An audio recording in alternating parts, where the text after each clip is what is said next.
나는 가면을 과연 몇 개나 만들었을까요? 누구에게나 아이였던 시절이 있습니다. 그 시절에 우리는 자기 표현에 솔직했습니다. 부모님들은 대체로 아이의 욕구에 즉각 반응해주니 아이에게 제 욕구보다 먼저 고려해야 할 것은 없었습니다. 그러나 아이는 타인과 부대껴 자라면서 사회의 규칙을 배웁니다. 이 마트에서 장난감을 갖고 싶다고 울고 떠쓰는 아이를 떠올려 봅시다. 아이가 큰 소리로 침을 가지기 시작하다 부모가 눈짓으로 한 차례 경고를 줍니다. 계속 울어보지만 부모는 눈 하나 깜짝하지 않고 돌아서 걸어갑니다. 아이가 얻은 것이라곤 장난감을커녕 울어대서 찝찝해진 얼굴과 아픈 목뿐입니다. 게다가 사람들의 따라가는 시선에 얼굴이 화르륵 달아오르니 이게 아니구나 싶었습니다. 이런 상황이 몇 차례 반복되면 아이도 학습을 합니다. 솔직하게 표현하면 나만 속상해진다면서 원하는 걸 가질 수 없을 때는 아예 속마음을 드러내지 말아야겠다면서 수치심을 마음과 동시에 욕구를 감추는 아이만의 가면 한 조각을 획득하는 순간입니다. 어린아이의 마음은 사랑을 가득하고 타인에게다 무한한 애정을 기대합니다.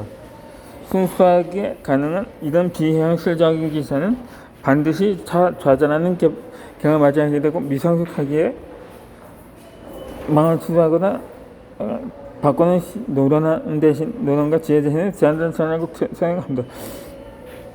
그것은 바로 상처받기를 의식으로 피하고자 가면을 쓰는 것입니다. 위에서 주위의 시선과 수치심 배운 아이가 원하지 않는 척하기라는 가면을 얻은 것처럼 말입니다. 이렇게 학습한 전략은 갈수록 진화를 가득하여 성에 무르게는 우리는 상처받지 않은 척하기에 자리를 거듭납니다. 그때는 가면을 넘어서 아예 철과 벗을 입은 상태가 됩니다. 그렇게 우리는 사회화라고 불리는 과정을 거칩니다. 그런데 이렇게 상처받지 않으려는 노력은 아이가 성격 형성에도 영향을 미칩니다. 미움받는 용기라는 책을 통해 한때 열풍을 일으켰던 심리학자인 알프레드 아들러는 개인의 성격을 부모의 애정을 차지하기 위해 형제자매 간에 경쟁하고 갈등하면서 일종의 생존 전략으로 형성된 것으로 보았습니다. 실제로 우리 엄마들은 2살 터울의 동생이 태어나고 나서 내 성격이 많이 바뀌었다고 했습니다. 동생이 더 어리니까 귀여운 거라고 당연하겠지만 엄마 말 심지어 객관적으로 더 예뻤단다. 동생이가 빼앗긴 애정의 위기의식을 느꼈던 것일까요? 꽤나 장장꾸러기였던 내가 그때부터 부모님의 칭찬 한마디를 듣기 위해서 눈치를 보며 얌전해졌다는 것이 엄마의 관찰 결과입니다. 어른이 되어서 그 이야기를 들을 때마다 그런 역경.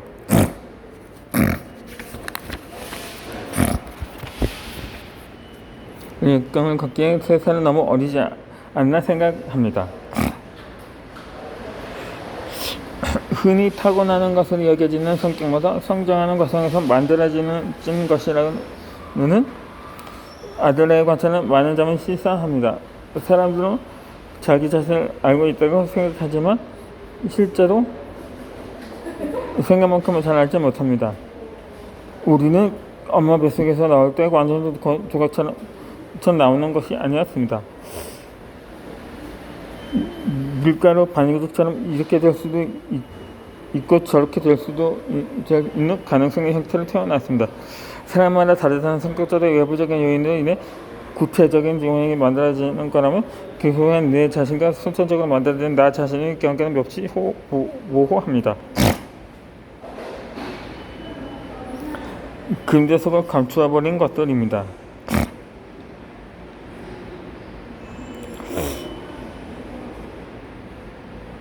사실 자신이 가면을 쓰고 있다는 사실을 인식하려고만 한다면 충분히 인식시킬 수가 있습니다. 그러나 아예 수면 아래로 장겨 의식하기 어려운 영역도 존재합니다. 저명한 정신학자이자 심리학자인 칼 융을 이를 금전하고 부렸습니다. 그에 따르면 내가 누구라고 스스로 인식하는 과정에서 반드시 변이가 일어납니다. 내가 누구임을 아는 것은 내가 누가 아닌 않으면 아는 것이기 때문이다. 예를 들어 한 남자아이가 자기를 남자라는 것을 알게 되는 가능성은 이렇습니다. 나는 남자다. 여자가 아니니까. 그리고 나는 아직 어리니까 나는 아이라. 라면서 우리는 이렇게 주체와 객체라는 이분적 사학적 시각으로 세상을 바라면서 주체성의 기초를 썼습니다.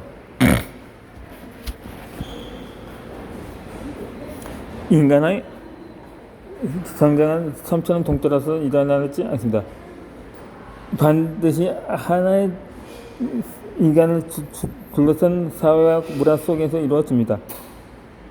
이후에 아이가 더 자라면 자신의 내부에서도 여러 가지 모습을 불러내는데 그 과정에서 사회적으로 정당한 것, 문화적으로 용인되는 것, 가족 구조에 의해서 적극적인 받아들이는 것에 속하지 못해서 타락되는 모습들이 생깁니다. 외톨이가 된 나의 내면 조각들은 전부 어딘가 좀 거꾸럽고 부족하면 못나고 의심스럽습니다. 이것들이 곧 우리의 그림자가 됩니다. 어렸을 때는 착하다는 말이 칭찬인지 알았습니다. 착하다는 얘기를 들으면 기분이 좋고 더 착한 사람이 되려고 노력을 했습니다. 하지만 자식에게만은 숨길 수 없는 진실이 있습니다. 나에게도 착하지 않은 구석이 많이 있었습니다. 의뢰 인간이 그러하듯 나는 어떤 상황에서는 착했지만 어떤 상황에서는 정말 못돼 먹었습니다. 그래서 착하다는 말에 부합되지 않는 나의 모습들은 어찌 처리해야 할지 몰라 혼란스러웠습니다. 그리고 사춘기가 지나면서는 착한 말이 좀처럼 좁은 철처럼 느껴졌습니다. 내 몸집에 비해 너무나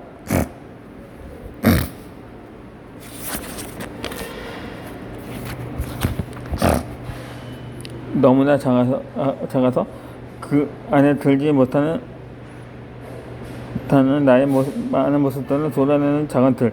하지만 나서서 그 틀을 부수려 하지 못했습니다.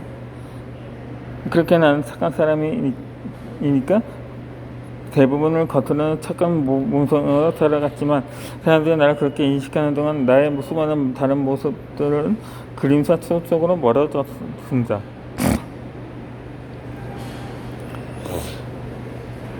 가면과 그림자가 불안을 일으키는 방법이 있습니다.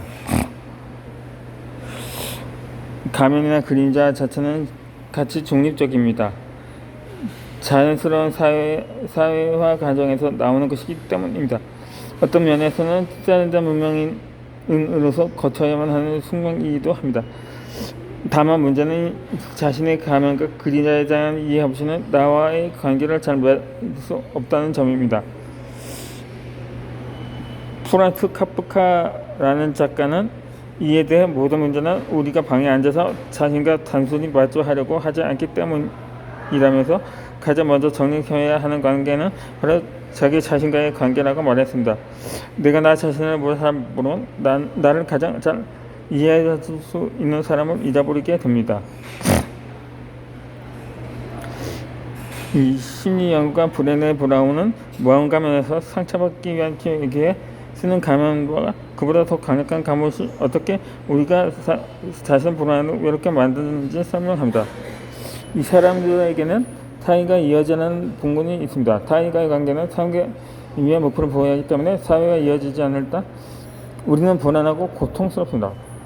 그런데 성장하는 과정에서 불가피하게 수치를 겪고 상처를 받으며 만들어진 단단한 가면과 갑옷은 타인과의 진실한 이어짐을 방해합니다. 이 진정한 사랑과 공감은 가면을 내려놓고 상처받을 수 있는 약한 모습, 즉 취약성을 드러낼 때만 가능하다고 저서는 강조합니다.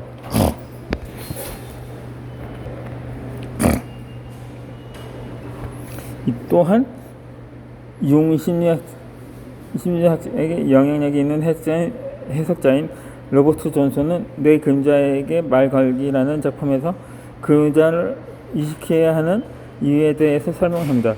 이 많은 이들이 30대 중반부터 조금씩 마음의 변화를 경험합니다. 삶이 지루하거나 공허해지며 자아도 세상도 그리 단순하지 않다는 사실을 깨닫고 인격은 하나의 총이만 있는 것은 아님을 알게 됩니다. 서사는 저자는 인생 후반기에 자아의 온전한 통합과 영혼의 성숙을 이루기 위해서는 반드시 자신이 숨겨버린 그림자를 밝혀서 한다고 조언합니다. 거기에 내면의 전술력을 최대한 발휘할 수 있게 도와줄 비밀이 있다고 말입니다. 그러나 가면과 그림자를 만나려면 확실하게 안정이 보장되는 곳을 마련하는 것이 먼저 필요합니다. 내가 말하는 안전한 곳이나 전문 상담사나 정신의학과 전문의 등 심리 전문가와 대화할 수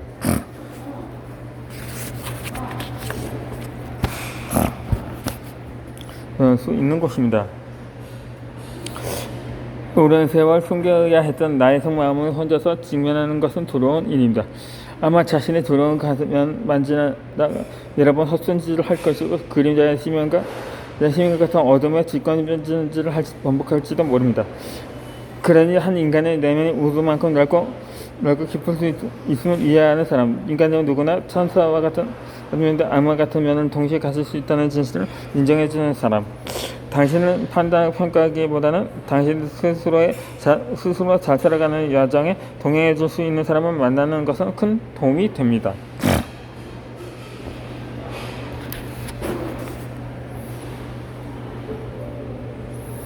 출입금지는 나를 지키는 경계 세우기입니다. 나에게는 도잡이라는 별명이 있습니다. 이 드잡이다는 도잡이라고 불리는 이유는 내가 서울역이나 강남 같은 변화가에 외출가려고 하면 최소 한 명이 나에게 기운이 참 좋으셔서요 라는 좋다면서 말을 걸어오기 때문입니다. 그렇다면 정말로 기운이 좋아서 말을 거는 건지는 모르겠지만 문제는 내가 극적으로 거절을 못하는 사람이란 것에 있었습니다. 죄송하다거나 바쁘다거나 해서 죄송하다고 이 한마디를 뱉지 못해 한참 붙들려 있기를 여러 번이었던 것입니다. 생판 처음 보는 사람과도 이 모양이니 조금이라도 안면이 있는 사람에게 내가 어떻게 걸지 안 봐도 비디오일 겁니다. 이 직장이나 학교 혹은 집에서 대면하지 않던 다른 사람과의 부담스럽고 껄끄러운 상황은 부지기수.